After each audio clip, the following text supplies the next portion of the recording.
Hi friends, ഇതാണ് മലേഷ്യയിലെ കോലാലംപൂർ വിമാനത്താവളം. തെക്ക് കിഴക്കൻ ഏഷ്യയിലെ ഏറ്റവും വലിയ വിമാനത്താവളമാണിത്. ഇവിടെ 2 തവണ ഞാനിവിടെ വന്ന് ഇറങ്ങിയിട്ടുണ്ട്. വിമാനത്താവളത്തിൽ നിന്ന് പുറത്തിറങ്ങിയുള്ള ചെറിയൊരു കാഴ്ച മാത്രമേ നിങ്ങൾക്ക് കാണാൻ കഴിഞ്ഞിട്ടുള്ളൂ. മലേഷ്യ സന്ദർശനത്തിനാണ് ഞങ്ങൾ എത്തിയിട്ടുള്ളത്. 4 ദിവസത്തെ നക്ഷത്ര ടൂർ ഗ്രൂപ്പിൻ്റെ കൂടെയാണ് വന്നിട്ടുള്ളത്. 2014 ജൂൺ 7 രാത്രി 11:50 കൊച്ചി എയർപോർട്ടിൽ നിന്നും എയർ ഏഷ്യ വിമാനത്തിൽ 4.5 മണിക്കൂർ സഞ്ചരിച്ചാണ് ഞങ്ങൾ മലേഷ്യയിലേക്ക് എത്തിയിട്ടുള്ളത്. 4 മണിക്കാണ് കോലാലംപൂരിൽ സമയം കാണിക്കേണ്ടിയിരുന്നതെങ്കിൽ 6:45 എന്നാണ് സമയം കാണിച്ചിരിക്കുന്നത്. 2.5 മണിക്കൂർ സമയ വ്യത്യാസമാണ് നമ്മുടെ രാജ്യവും മലേഷ്യയും തമ്മിലുള്ളത്.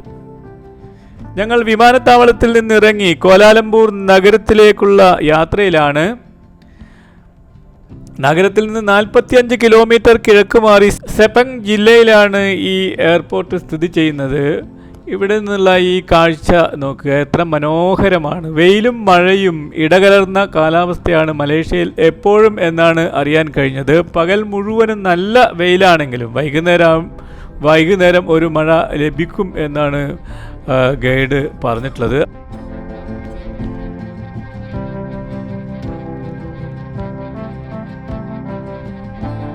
ഞങ്ങൾ 6 പേരാണ് ഈ വാഹനത്തിനകത്തുള്ളത്. ഇവരാണ് ഞങ്ങളോടൊപ്പം ഉള്ളത്. ഇതുകൂടാതെ 7 പേർ ഞങ്ങളുടെ വാഹനത്തിൻ്റെ തൊട്ട് പിറകെയുള്ള മറ്റൊരു വാഹനത്തിൽ വന്നുകൊണ്ടിരിക്കുന്നുണ്ട്. ഈ മനോഹര ദൃശ്യങ്ങളിലൂടെ യാത്ര ചെയ്യുമ്പോൾ എനിക്ക് ഒരു പാട്ടാണ് ഓർമ്മ വന്നത്. സ്വർഗപുത്രി നവരാത്രി സ്വർണം പതിച്ച നിൻ സ്വരമണ്ഡപത്തിലെ സോപാന ഗായകനാക്കൂ എന്നെ നീ സ്വർഗപുത്രി നവരാത്രി.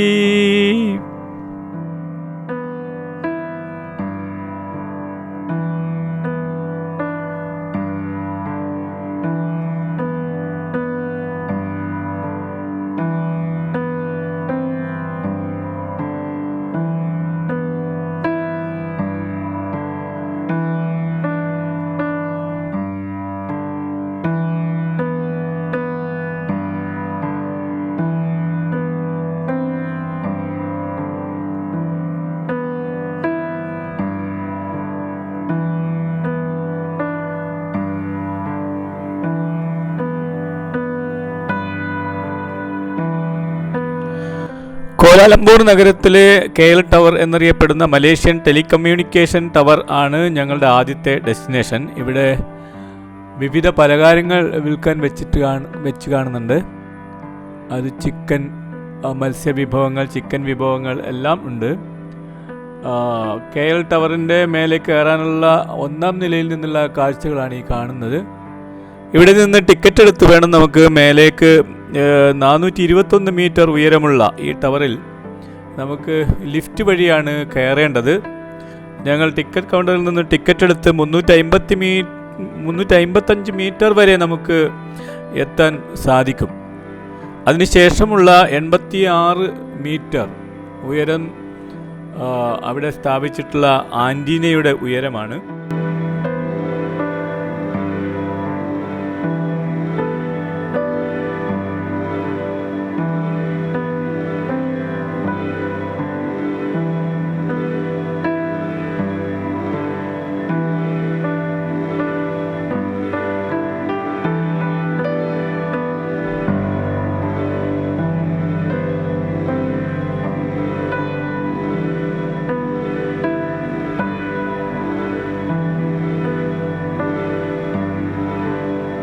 ഈ ടവറിൻ്റെ മേലെ നിന്നുള്ള അതിമനോഹരമായ ദൃശ്യങ്ങളാണ് നമ്മളിപ്പോൾ കണ്ടുകൊണ്ടിരിക്കുന്നത്.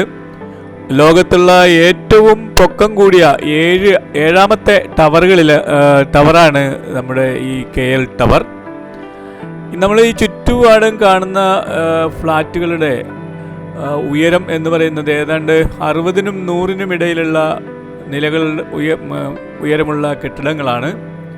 ആ വലിയ കാണുന്ന വേറൊരു ടവർ നമുക്ക് അവിടെ കാണാൻ കഴിയും. എന്തായാലും ഈ ടവറിന് മേലെ നിന്ന് നമുക്ക് ഇതിന് ചുറ്റും കാണുന്നതാണ് നമ്മുടെ കോലാലംപൂർ നഗര ദൃശ്യം. ഈ ടവറിന് മേലെ ഒരു റെസ്റ്റോറൻറ്റ് കൂടി ഉണ്ടെന്നാണ് അറിഞ്ഞത്. അത് കുറച്ചുകൂടി മേലേക്ക് കയറണം, ഞങ്ങളങ്ങോട്ട് കയറിയിട്ടില്ല.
കോലാലംപൂരിലെ ഏറ്റവും മനോഹരമായ ഒരു കെട്ടിടത്തിന് മുമ്പിലാണ് ഞങ്ങളിപ്പോൾ നിൽക്കുന്നത്. KL ടവർ കഴിഞ്ഞാൽ അടുത്ത പൊക്കം കൂടിയ ടവറാണ് ട്വിൻ ടവർ. ഈ ഇരട്ട കെട്ടിടം കാണാനുള്ള അനുമതി ഞങ്ങൾക്ക് ലഭിക്കാതെ പോയി. ആ രണ്ട് കെട്ടിടങ്ങളെയും ബന്ധിപ്പിക്കുന്ന പാലം വരെയാണ് നമുക്ക് പ്രവേശന അനുമതി ഉള്ളത്. ഇതിൻ്റെ മേലെ നിരവധി മാളുകളും അതുപോലെ തന്നെ ഓഫീസ് കെട്ടിടങ്ങളൊക്കെ പ്രവർത്തിക്കുന്നുണ്ട്. വളരെ മനോഹരമായ ദൃശ്യവിസ്മയം തരുന്ന എന്നൊക്കെ പറയാവുന്ന തരത്തിലുള്ള മനോഹരമായ കെട്ടിടമാണ് ഈ ട്വിൻ ടവർ. KL ടവർ കഴിഞ്ഞാൽ അടുത്തത് ഞങ്ങൾ കിങ് പാലസ് ആയിരുന്നു കാണാനുണ്ടായിരുന്നത്. പക്ഷേ പെട്ടെന്നൊരു മഴയുടെ ലക്ഷണം കണ്ടപ്പോൾ അങ്ങോട്ട് പോകാൻ കഴിയില്ലെന്ന് വന്നപ്പോഴാണ് KLCC അക്വേറിയം കാണാൻ തീരുമാനിച്ചത്. നഗരത്തിലെ കണ്ടെത്തൽ മഹാസമുദ്രം എന്ന അക്വേറിയമാണ് ഇത്. 5000-ൽ അധികം ജലജീവികളെയാണ് ഇവിടെ പ്രദർശിപ്പിച്ചിട്ടുള്ളത്. 6000 ചതുരശ്ര അടി വിസ്തൃതിയിൽ അവയുടെ സ്വാഭാവിക ആവാസ വ്യവസ്ഥകൾ സൃഷ്ടിച്ചാണ് ജലജീവികളെ പരിപാലിക്കുന്നത്. 90 മീറ്റർ നീളത്തിലുള്ള ഒരു ഗ്ലാസ് ടണലിനടിയിലൂടെ നമുക്ക് നടന്ന് നമ്മുടെ ഇരുവശങ്ങളിലെയും തലയ്ക്ക് മുകളിലും കടൽ മത്സ്യങ്ങൾ നീന്തി തുടിക്കുന്നത് കാണുന്ന കാഴ്ചകൾ വളരെ നമ്മെ അത്ഭുതപ്പെടുത്തുന്നുണ്ട്.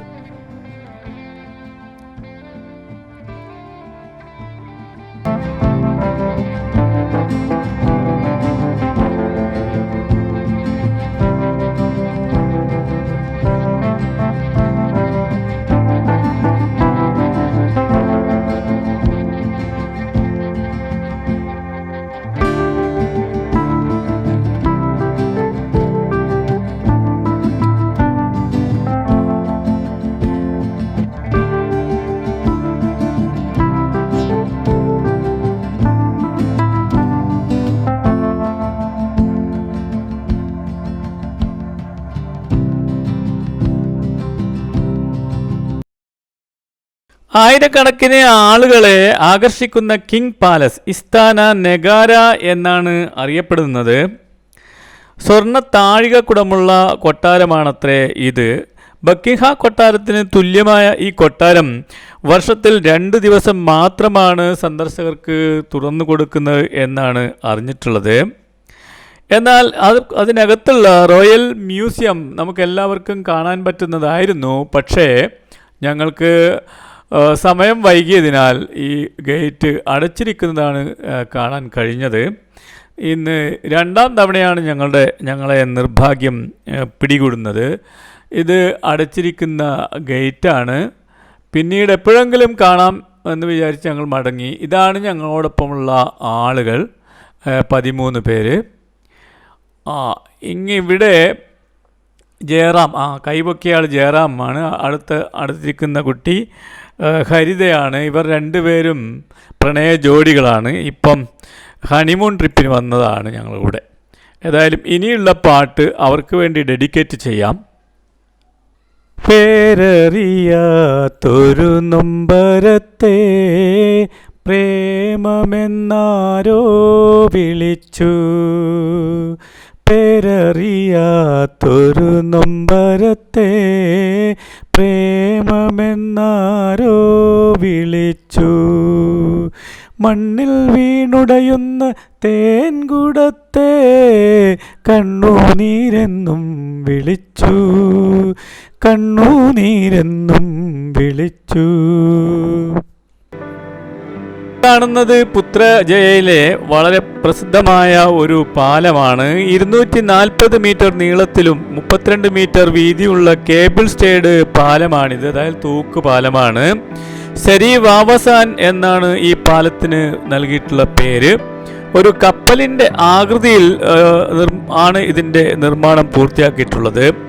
ഭരണ സ്ഥിരാകേന്ദ്രമായ പുത്രജയയിൽ സ്വാഭാവികമായ തണുപ്പ് ലഭിക്കുന്നതിന് വേണ്ടി നിർമ്മിച്ച കൃത്രിമ തടാകത്തിന് മുകളിൽ കൂടിയാണ് ഈ പാലം നിർമ്മിച്ചിട്ടുള്ളത്. ഇതിൻ്റെ ഓരോ കേബിളിൻ്റെയും വലിപ്പം നിങ്ങൾ നോക്കുക. എത്ര മനോഹരമായിട്ടാണ് ഈ പാലം നിർമ്മിച്ചിരിക്കുന്നത്. ഇതാണ് കൃത്രിമമായ ജലതടാകം.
നമ്മളിപ്പോൾ കാണുന്നത് മലേഷ്യൻ ദേശീയ സ്മാരകമാണ്.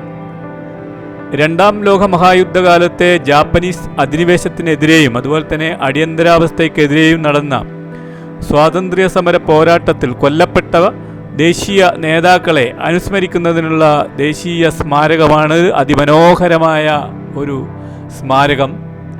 ഇവിടെ 2ാം ലോക മഹായുദ്ധകാലത്തും അതേപോലെ തന്നെ സ്വാതന്ത്ര്യത്തിനും സമാധാനത്തിനും വേണ്ടി പോരാടി മരിച്ച ആളുകളുടെ പേരുകൾ ആ വലിയ ഫലകത്തിൽ എഴുതി വച്ചിട്ടുണ്ട്. നമുക്ക് ഇത് നടന്ന് കാണാൻ ഒരുപാട് സ്ഥലം ഉണ്ട് ഈ ദേശീയ സ്മാരകത്തിന്. ഇതിനകത്തുള്ള വെങ്കല പ്രതിമകൾ ആണ് നല്ല ഉയരമുള്ള പ്രതിമകളിൽ ഒന്നാണ് ഇവിടെയുള്ള ഈ വെങ്കല പ്രതിമ.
സുഹൃത്തുക്കളെ, നമ്മൾ മലേഷ്യയിലെ പുതിയ പാർലമെൻറ്റ് മന്ദിരമാണ് കണ്ടുകൊണ്ടിരിക്കുന്നത്.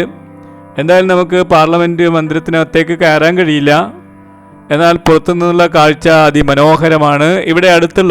ഇതിനടുത്തുള്ള മലേഷ്യയിലെ തന്നെ ഏറ്റവും വലിയ പള്ളിയായ പുത്രജയ ബെസി എന്നറിയപ്പെടുന്ന മോസ്കിലേക്കാണ് നമ്മൾ പ്രവേശിക്കുന്നത്.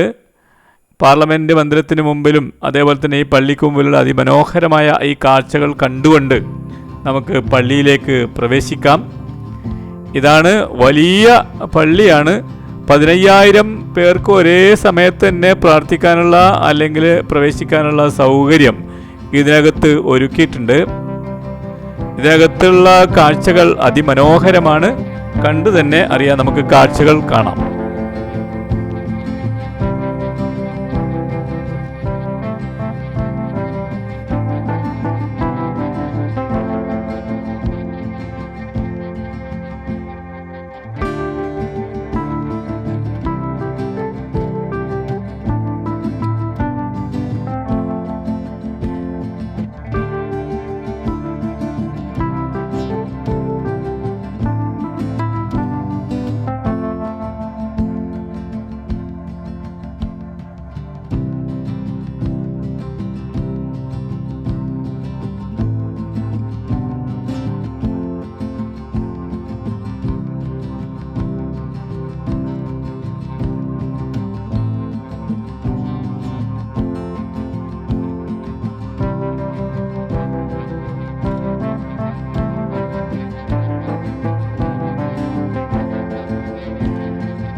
ഇൻഡിപെൻഡൻറ്റ് സ്ക്വയർ, ആ ചെങ്കോട്ട പോലെ നമുക്ക് തോന്നിക്കുന്നത് ബ്രിട്ടീഷുകാർ ഉപയോഗിച്ചിരുന്ന ഓഫീസാണ്. സ്വാതന്ത്ര്യത്തിന് മുമ്പ് 1957 ഓഗസ്റ്റ് 31 മലേഷ്യക്ക് സ്വാതന്ത്ര്യം ലഭിച്ചത്.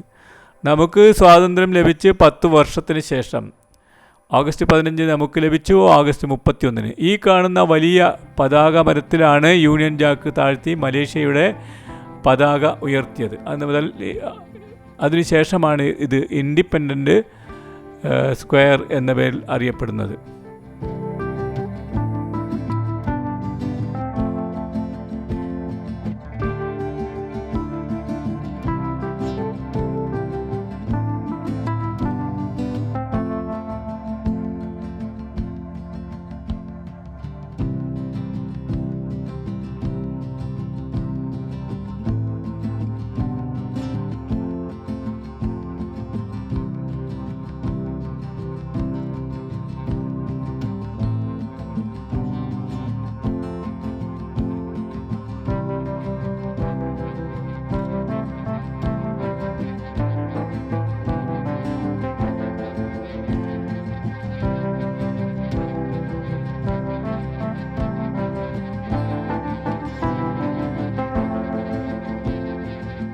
വീഡിയോ ഇഷ്ടപ്പെട്ടാലും ഇല്ലെങ്കിലും സബ്സ്ക്രൈബ് ചെയ്യണേ.